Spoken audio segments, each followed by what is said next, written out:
faut qu'on parle. J'ai fait un constat et je trouve que la sexualité a pris une ampleur, une grande ampleur dans nos vies quotidiennes, tu vois. Et je trouve qu'elle crée beaucoup de dégâts aussi en même temps. Il y a beaucoup de conséquences négatives qui viennent avec la sexualité. Mais on fait l'autruche. C'est pour ça que je me demande pourquoi la sexualité est taboue en Afrique. Bienvenue dans Faut qu'on parle, notre podcast qui aborde sans filtre les réalités de la vie d'adulte et la vie de couple ici en Afrique. Si vous ne suivez pas encore la chaîne, n'hésitez pas à vous abonner et à partager la vidéo avec un maximum de personnes. Passez un bon moment. C'est vrai, comme tu dis, que le sexe est omniprésent, hein, et c'est les conséquences négatives du sexe qui fait qu'on se rend compte qu'il est partout. Hein, on voit, par exemple, le nombre de filles mères qu'il y a aujourd'hui, le nombre d'enfants qui sont en train de naître en dehors du mariage. Il y a quelques années, c'était que de temps en temps, tu peux croiser une fille qui a déjà eu un enfant. Aujourd'hui, tu as l'impression que c'est la norme. Je dis une fille qui a déjà eu un enfant, mais elle n'a pas l'enfant seul. Hein. Mais tu as aussi donc un nombre incalculable aujourd'hui d'hommes et de femmes qui sont encore jeunes, qui sont encore loin de se marier, mais qui ont déjà un enfant. Et donc beaucoup de couples, beaucoup de mariages commencent à se faire avec chacun qui avait déjà un enfant avant avec un autre partenaire. Et donc ça, c'est une réalité. Hein. Tu vois aussi le taux, par exemple, de... Je suis sûr hein, que si on demande à des médecins, des gynécologues, le nombre d'enfants, de jeunes femmes qui avortent aujourd'hui, et ça, c'est quand elles passent par ce chemin-là, hein, parce que ce n'est pas toujours évident d'aller aussi demander un avortement à l'hôpital. Hein. Il y en a aussi qui préfèrent aller hein, par des voies un peu détournées.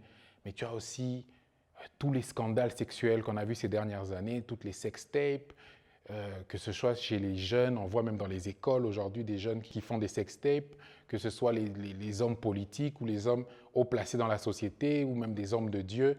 Donc tu as juste l'impression que le sexe est devenu omniprésent, malgré que oui, on est dans une société chrétienne qui nous interdit la fornication, qui nous interdit les relations sexuelles avant le mariage.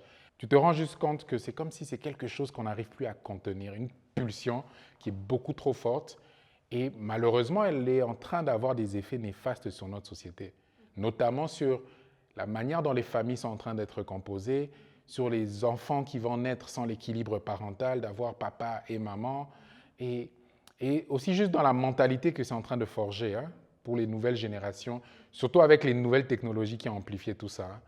Et donc ça, c'est vraiment une réalité.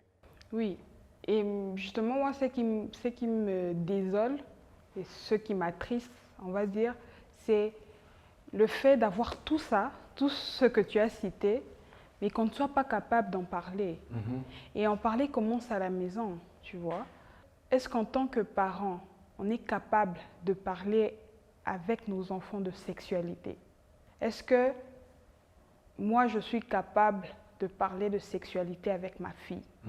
Si je suis capable de parler de sexualité avec ma fille, ça veut dire que je démystifie l'idée que le sexe, c'est un tabou et elle le comprend mieux. Et en plus, elle le comprend mieux avec une personne de confiance. Parce que si moi, je ne le fais pas, la rue va le faire. Ouais. Le monde va le faire à ma place. Et le monde n'est pas safe peut-être pour elle. Le monde s'en fout de si elle va être une adulte épanouie ou pas. Donc le travail à faire, c'est moi à la maison. Comment beaucoup des parents n'ont pas eu ce courage de parler de sexualité avec leurs enfants. Et ça commence dès le bas âge. Mais au-delà du courage, c'est peut-être notre culture hein, qui a rendu le sexe tabou ou la sexualité tabou. D'abord parce qu'elle est chrétienne, notre culture. On va à l'église, tout ce qu'on nous explique, c'est les interdits biblique autour de la sexualité. Exactement. C'est la première chose qu'on fait. Donc, depuis qu'on est petit, on n'entend pas ça à la maison forcément, mais on l'entend dans le cadre de l'église. On nous dit qu'il faut éviter à tout prix le sexe avant le mariage, c'est mal. Ça s'appelle la fornication, c'est quelque chose de négatif, c'est un péché. Et malheureusement, il n'y a peut-être pas eu de pédagogie autour de ça. Parce que la sexualité, le sexe reste un besoin humain. Et il faudrait de la pédagogie autour de ça pour expliquer quelles sont peut-être les conséquences négatives du sexe quand il est fait en dehors du bon cadre. Et ça, nos parents, dans notre culture, n'ont pas réussi peut-être à aborder ces conversations-là, qui sont des conversations pour nous en tant que Bantous ou en tant qu'Africains, qui sont des conversations sensibles et délicates, je comprends, mais c'est qu'à un moment, vous devez être sûr, si vous voulez bien diriger votre famille ou bien mener votre famille, être capable d'avoir ces conversations pour au moins qu'elles limitent les dégâts qui peuvent venir avec, comme tu dis, des enfants qui se lancent dans la sexualité sans avoir la bonne information. Parce que les enfants se lancent dans la sexualité. Exactement. Et de plus en plus tôt. Donc c'est important aujourd'hui de se dire, nous, la nouvelle génération de parents que nous sommes, comment nous, on va peut-être amener une nouvelle tendance, comment nous, on va prendre un peu plus de courage pour aborder cette question-là. Comment toi, par exemple, tu te verrais, dans ton style parental, comment toi, tu te verrais communiquer avec ta fille, avec notre fille? Oui, avant que je réponde à ça, j'aimerais rebondir sur ce que tu as dit. En tant que société africaine bantoue, à quel moment la société africaine bantoue n'est plus capable de parler de sexe? Alors que nous, on sait, avec les histoires, avec les livres, si on se documente un peu plus, tu vas te rendre compte que la société africaine d'avant parlait de sexe. La société africaine d'avant avait un cadre où la sexualité n'était pas un tabou. C'était des vraies conversations, c'était des vrais rituels, c'était une jeune fille, on l'apprend à comment se tenir sexuellement, et les jeunes garçons et tout ça. Comment on est passé de ça à une société bantoue? Parce que c'est ça, hein, la société bantoue, elle est pudique. Mais non, quand tu lis les livres, quand tu te documentes, tu te rends compte que non, la société africaine n'a jamais été pudique. Moi, ça me rappelle, il y a quelques années, j'ai lu un livre qui s'appelle Érotique Africa et qui explorait la sexualité dans les différentes sociétés africaines avant la colonisation. Et tu te rends compte justement ce que tu dis, que l'Afrique était tout sauf pudique en matière de sexualité. Tu vois même dans certaines tribus africaines, par exemple au Kenya, des tribus où les femmes ont le droit d'être les seins à l'air et que c'est acceptable dans la société et que ça ne crée pas des frustrations, ça ne crée pas de la gêne. Hein, il y avait même ce rapport au corps qui était très développé. Mais tu vois aussi que dans beaucoup de sociétés, il y avait des rites d'initiation, par exemple, pour les jeunes adolescents aux questions sexuelles. Les filles, c'était les tantes qui s'occupaient de leur inculquer comment se comporter dans le mariage sexuellement. Les garçons, c'était les oncles qui les préparaient à ça. Et puis, la colonisation est venue avec le christianisme.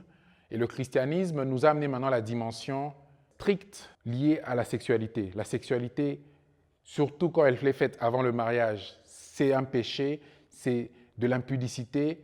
Et ça a amené justement maintenant les interdits liés au sexe que nous sommes en train de vivre dans notre société qui s'est modernisée, qui a évolué et qui est devenue un peu une confusion entre nos traditions, ce qu'on faisait avant, et notre nouvelle identité liée au christianisme. Et ça, je pense que ça a apporté peut-être beaucoup de confusion aussi. Et ça a renforcé le côté où un sujet comme le sexe est de plus en plus difficile à être abordé. Exactement.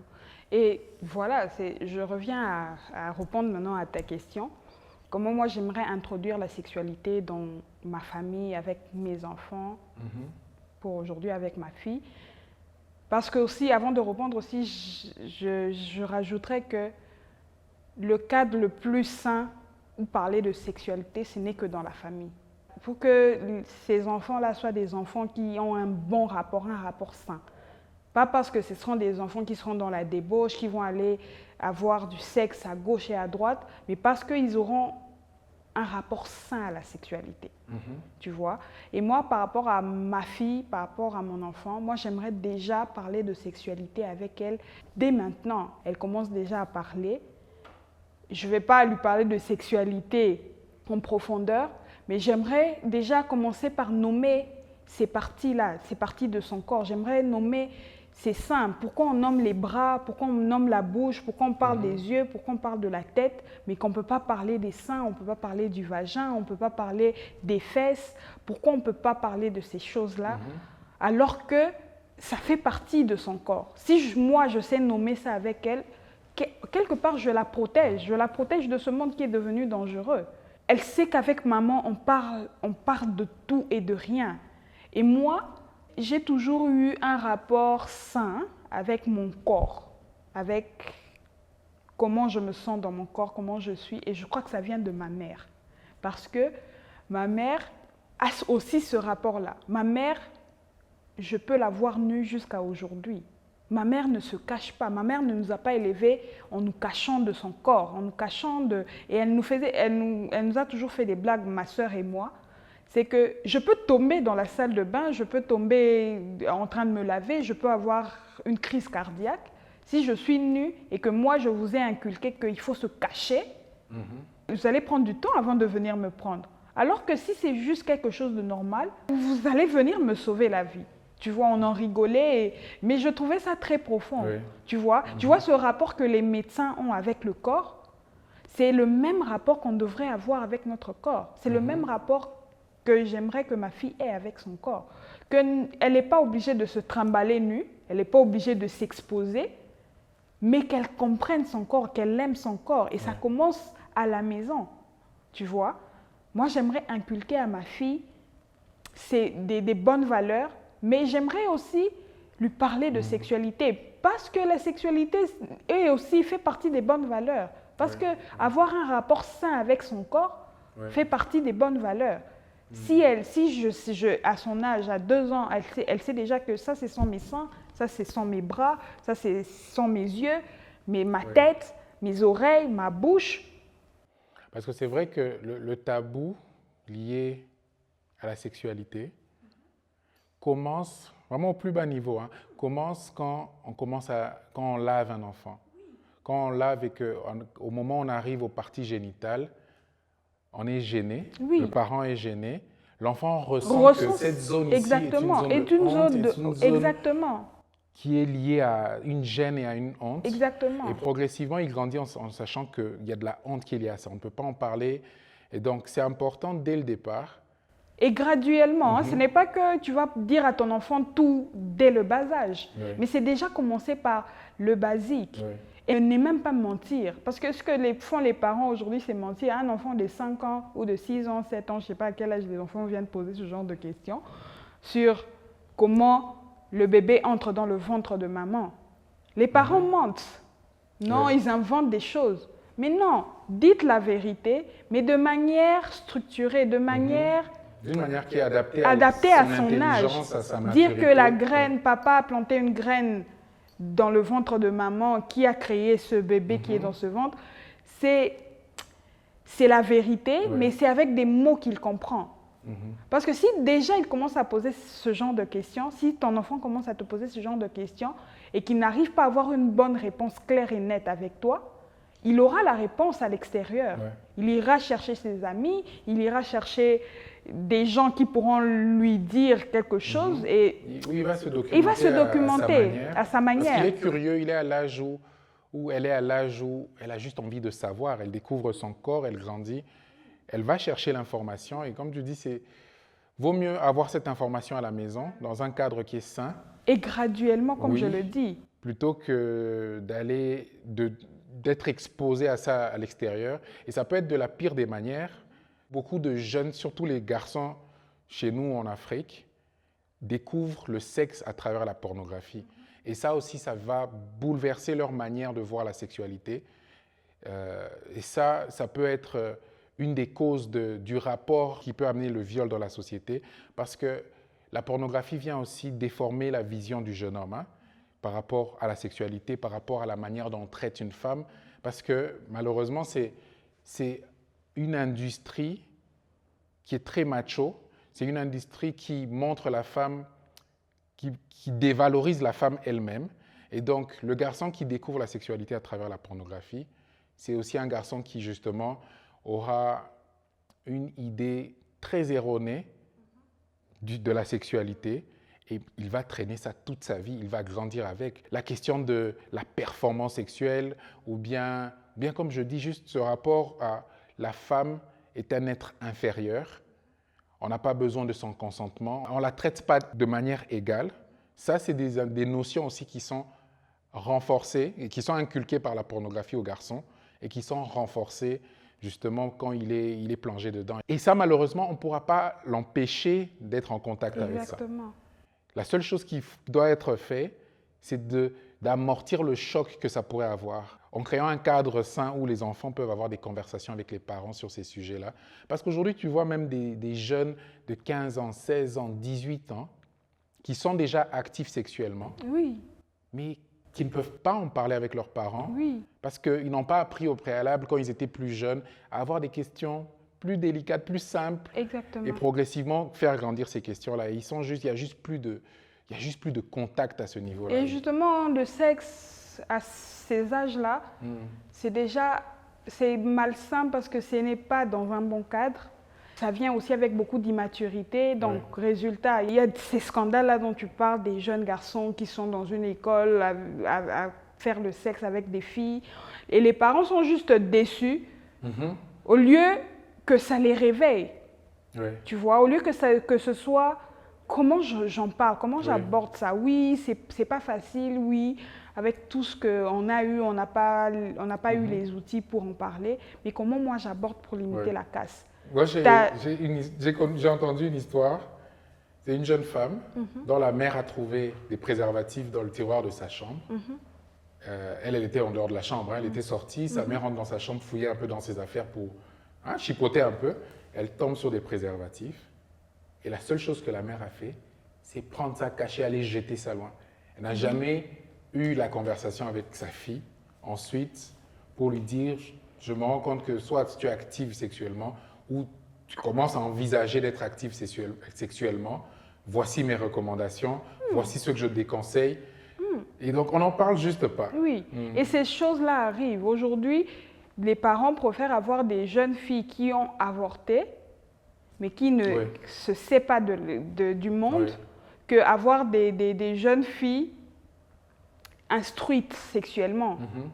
Beaucoup de jeunes filles avortent, mais c'est des filles qui sont dans ces familles-là. Ce pas des filles qui n'ont pas des parents ou quoi. Elles sont dans des familles strictes d'ailleurs, ou respectables. Elles avortent et ça se passe régulièrement. Mais en aucun moment, les parents ont ces conversations-là. C'est juste que dès qu'on apprend ça, que personne n'apprenne ça, que personne d'autre à part nous dans la famille apprenne ça, parce que c'est une honte. Mais en aucun moment c'est « ok, notre fille est tombée enceinte, ok, notre garçon est enceinté, quelles sont les mesures qu'on prend? Elle sait déjà ce que c'est le sexe parce qu'elle le pratique. Comment on l'accompagne? Comment on l'aide à limiter la casse? Comment on l'aide à être mieux, à se rendre compte que oui, c'est une erreur que j'ai commise, mais je peux faire mieux. Exactement. Parce que aussi, sur la question des avortements, peut-être qu'on n'en parle pas assez, mais le danger que ça représente sur la santé de la jeune fille et sur la santé reproductive même de la femme. Beaucoup de femmes vont se retrouver, quand elles sont prêtes maintenant à se marier, quand elles entrent dans le mariage, elles veulent fonder une famille, se rendre compte qu'elles n'arrivent plus à mettre au monde parce qu'elles ont détruit leur corps. Donc, au lieu de rester dans le tabou, ce serait bien de communiquer. Moi, je pense que c'est dommage même qu'au niveau de l'éducation nationale, on ne se dise pas que le cours d'éducation sexuelle devrait être un cours beaucoup plus important, qu'il faudrait des programmes qui commencent beaucoup plus tôt dans les premières classes, mais il faudrait que ce soit un cours qui a une pondération importante. Il faudrait que ce débat-là, même dans les écoles, ça devienne un débat réel. Parce que si les jeunes ont des relations sexuelles dans les écoles devraient être les premières à prendre l'initiative, même si les parents, eux, peut-être sont encore dans le tabou, les écoles devraient être les premières à prendre l'initiative de renforcer l'importance de ce cours-là, renforcer l'importance de la communication autour de la sexualité. On devrait avoir des programmes éducatifs que le gouvernement met en place, le ministère des médias, chaque chaîne de télévision diffuse un petit dessin animé qui raconte un peu les aventures de la jeunesse et les accidents et comment... Tu sais que c'est plus efficace, moi je pense, si un parent, une maman, raconte à sa jeune fille comment elle est tombée enceinte avant le mariage, comment ça a failli bouleverser sa vie, comment ça a changé tous ses plans de carrière, comment sa vie a basculé parce qu'elle est tombée enceinte avant le mariage. Mais même les mamans qui se sont retrouvées être des filles mères ont du mal à aborder la question avec leurs jeunes filles qui sont actives sexuellement ou qui deviennent à leur tour filles mères. Donc ça, c'est vraiment quelque chose, je pense, qu'on devrait avoir un peu plus de liberté d'aborder aujourd'hui entre parents et surtout pour notre génération de parents. Essayons de faire la différence dans ce sens-là. Exactement. Et tu vois, quand je parle du rapport sain de la sexualité, c'est qu'on ne peut pas t'avoir interdit toute ta vie. On ne peut pas t'avoir dit que le sexe est malsain, est un péché toute ta vie. Et qu'au moment où tu entres dans le mariage, au moment où tu es légitime à faire le sexe, que directement, ça devient sain. Tu vas transporter ce côté malsain-là toute ta vie et tu vas entrer avec dans le mariage. Même si c'est légitime, hein, tu vas te retrouver en train de pratiquer ça de manière malsaine alors que tu es légitime. Parce que toute ta vie, on t'a expliqué que le sexe était interdit, le sexe est malsain. Alors que si toute ta vie, on t'a expliqué la sexualité de manière positive, pas pour que tu sois dans la débauche, pas pour que tu te retrouves à avoir plusieurs partenaires sexuels, quand tu te retrouves dans le mariage, tu le pratiques sainement. Tu m'as même fait rire récemment, tu me demandais, est-ce que dans le mariage, là où c'est légitime de pratiquer le sexe, est-ce qu'on peut écouter une chanson chrétienne en pratiquant le sexe? On en a rigolé, mais c'est réel. Tu vois un peu. Est-ce qu'en tant que chrétien, c'est bizarre de pratiquer le sexe en écoutant du gospel? Parce que des fois, quand on pratique le sexe, on a besoin d'une bonne ambiance, on met de la musique. Mais est-ce qu'on peut écouter du gospel en pratiquant le sexe?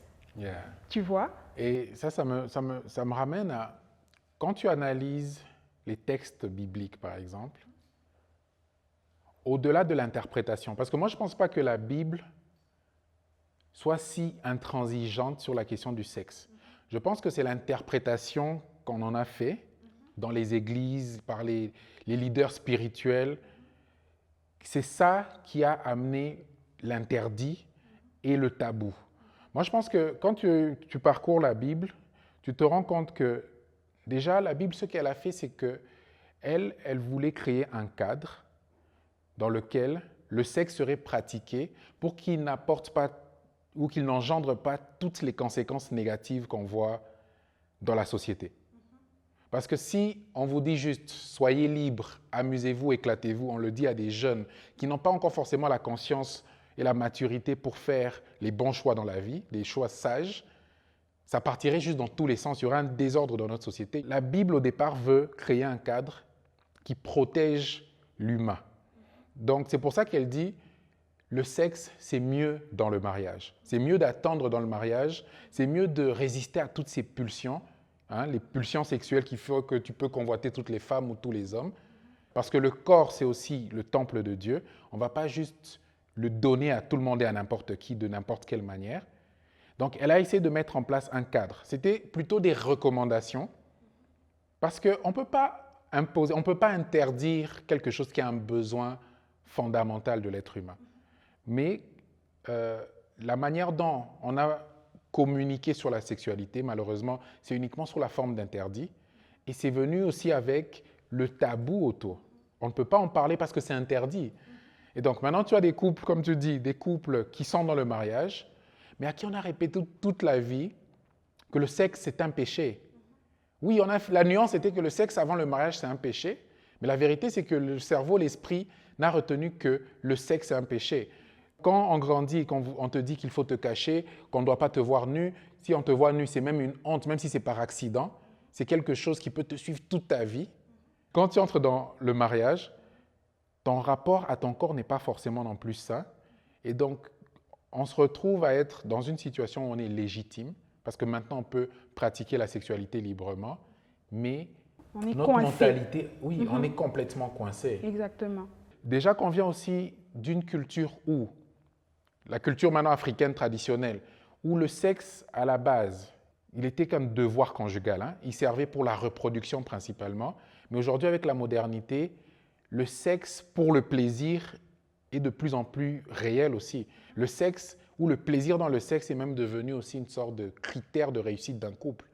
on entend de plus en plus de gens qui parlent de satisfaction sexuelle dans le couple, ce qui n'existait pas à l'époque de mes parents. Et donc, maintenant, on est dans le mariage, on est légitime à faire le sexe, on est légitime à le pratiquer au-delà simplement de faire des enfants, mais on ne sait pas comment aborder la question, on ne sait pas comment en parler, on ne sait pas comment le pratiquer. Oui. Ça, c'est un vrai problème. Oui, exactement. Et on ne sait pas comment s'y prendre. Ouais.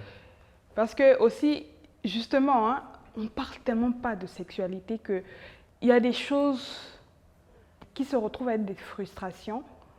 Je te donne un exemple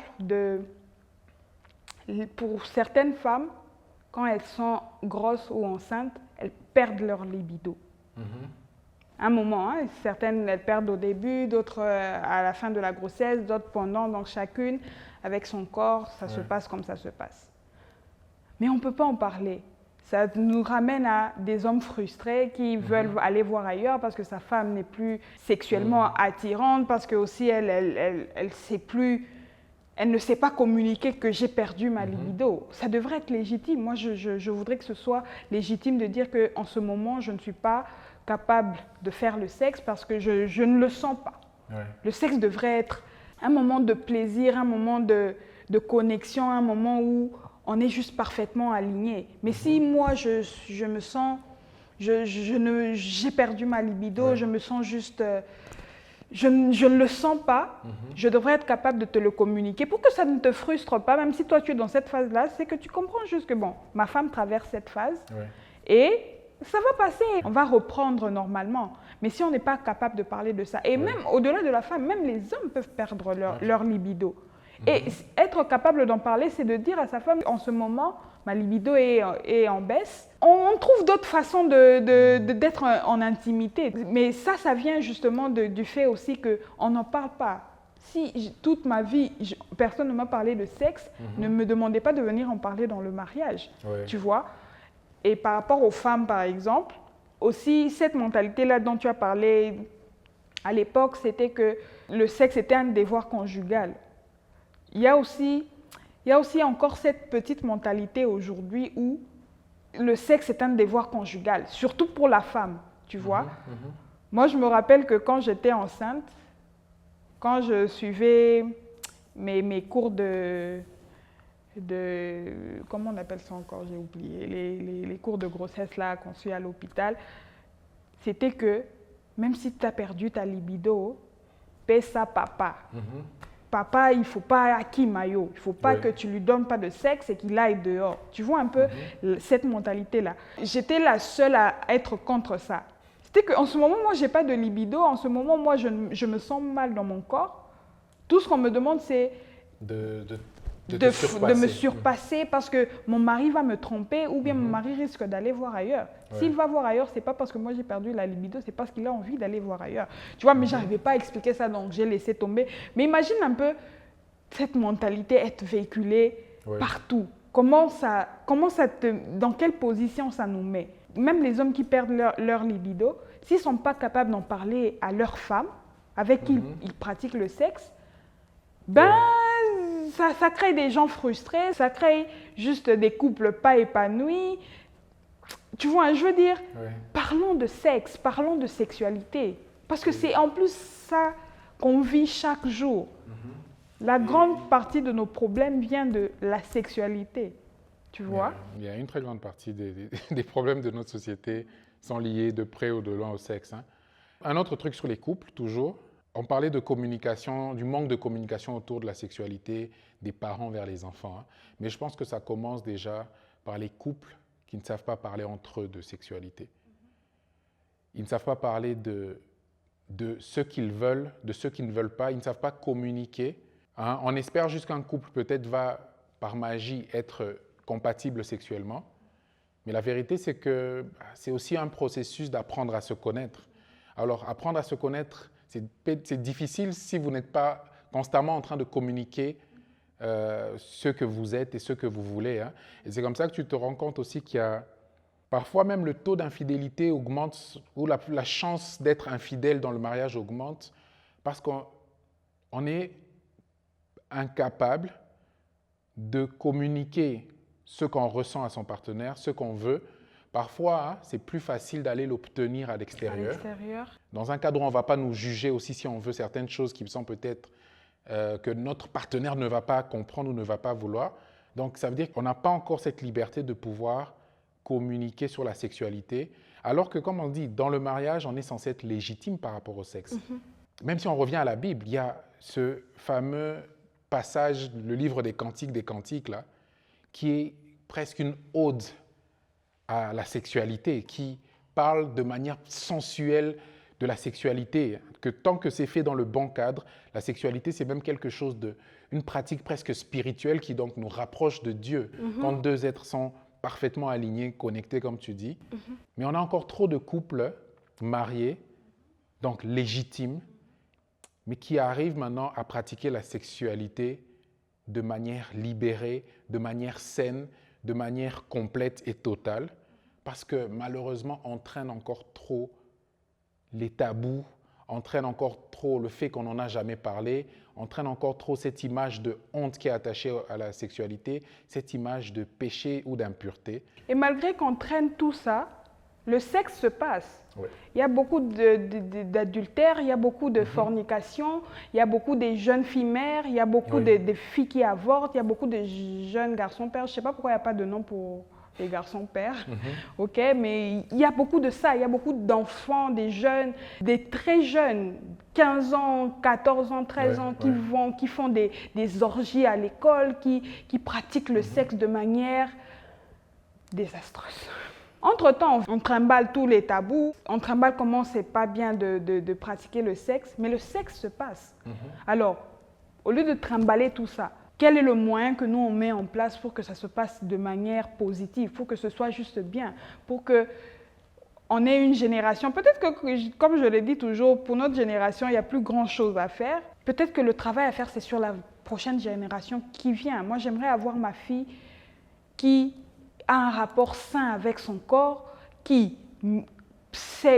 comprend la sexualité, qui, même quand elle sera en mesure de pratiquer la sexualité, qu'elle le fasse de manière saine, tu vois, et qu'elle soit totalement épanouie. Je ne voudrais pas que ma fille soit une fille coincée, même quand elle sera dans le mariage. J'aimerais pas que ma fille ne comprenne pas la sexualité, ou bien la comprenne, mais à l'extérieur. Nous sommes des personnes saines, avec qui elle peut avoir ce genre de conversation pour qu'elle le comprenne de manière saine, tu vois. Maintenant que je suis père, j'appréhende aussi sur quel genre de père je vais être. Parce que pour l'instant, oui, elle est tout bébé, elle a 2 ans, c'est juste mignon, s'occuper d'elle. Dans quelques années, elle va avoir la réalité de ses menstruations qui vont venir. Est-ce que je serai le père qui sera capable d'aller acheter les lingettes pour ma fille au supermarché et connaître la taille qu'il faut pour son âge? Est-ce que je suis le père à qui elle pourra expliquer que quand elle était à l'école, il y a eu ces règles qui sont venues de nulle part et elle s'est mal sentie? Est-ce que je suis le père, au contraire, qui va dire ça, c'est le département de maman? Le travail de maman. Tu vois? Donc ça aussi, c'est des questions, je pense qu'en plus, on a la chance, quand on devient père, de se préparer. On a quelques années devant soi pour se dire, OK, quand ma fille va venir me demander comment on fait des bébés, quelle réponse je peux lui donner sans être en train juste de fuir la question, mais sans non plus être en train de manière explicite de lui expliquer quelque chose qui peut être choquant. Comment je vais apprendre à lui répondre? J'ai le temps de préparer cette réponse. J'ai le temps de construire l'argumentaire que je vais utiliser. Et ça, je pense qu'aussi, on ne se prépare pas assez en tant que parent, en tant que futur parent, à aborder les conversations difficiles avec ses enfants. Et ça nous tombe dessus. Oui. Et il arrive ce qui va arriver, on est juste des parents déçus. Si par chance notre fille, elle avait avorté, on sera dans le déni, on va juste préférer être dans le déni qu'elle est peut-être vierge. Oui. On ne sait même pas si elle est vierge ou pas, on sait juste qu'elle est peut-être, il se pourrait qu'elle soit vierge. Mais on n'aura jamais une vraie conversation avec elle. Elle ne sera jamais capable de venir nous dire ce qui se passe dans son corps, comment elle se sent. Moi, j'aimerais que ma fille vienne me dire comment elle se sent. Si à 15 ans, avant 15 ans même, les désirs charnels se ressentent avant. Si elle est capable de venir m'en parler, je suis la plus heureuse. Parce qu'avec moi, elle est safe d'une certaine manière. Et moi, je peux mieux la guider, mieux la conseiller à comment elle se sent, ce qu'elle devrait faire et ne devrait pas faire. Pas parce que c'est simplement vraiment des interdits, mais aussi parce que ça a des réelles conséquences, tu vois. Mais si on a ce genre de conversation, je suis en train de préparer ma fille à être une femme accomplie, une femme qui aime son corps, une femme qui comprend son corps, une femme qui va pratiquer le sexe de manière saine, tu vois un peu. Et moi aussi, je me dis, on ne mesure pas la chance que c'est de pouvoir être des parents qui allons transmettre notre expérience à nos enfants. Moi, la seule chose que j'aurais voulu avoir de mon père, c'est plus de son expérience. Plus de son expérience dans son travail, plus de son expérience dans sa vie en général, plus de son expérience sur tous les domaines. Et pas parce que c'était des belles expériences, pas parce qu'il était le premier de la classe, pas parce que lui, à son âge, il avait acheté des terrains, pas parce que non, parce que lui, il a fait des erreurs, tu vois. Moi aussi, j'aimerais ça pour ma fille. J'aimerais que ma fille, elle va commettre des erreurs. Je ne vais pas le lui empêcher. Elle va commettre des erreurs, elle va vivre sa propre vie, elle va faire sa propre expérience de la vie. Mais si par mon expérience, je peux la guider, si par mon expérience, elle peut échapper à certaines choses, tant mieux. Ça, c'est l'idéal. Tant mieux. Merci d'avoir partagé ce moment avec nous. Si cette conversation vous a plu, si elle vous a fait réfléchir ou même vous remettre en question, alors prenez quelques secondes, abonnez-vous et partagez la vidéo autour de vous. Et surtout, n'oubliez pas de nous envoyer vos commentaires et vos critiques. À très bientôt. À très bientôt.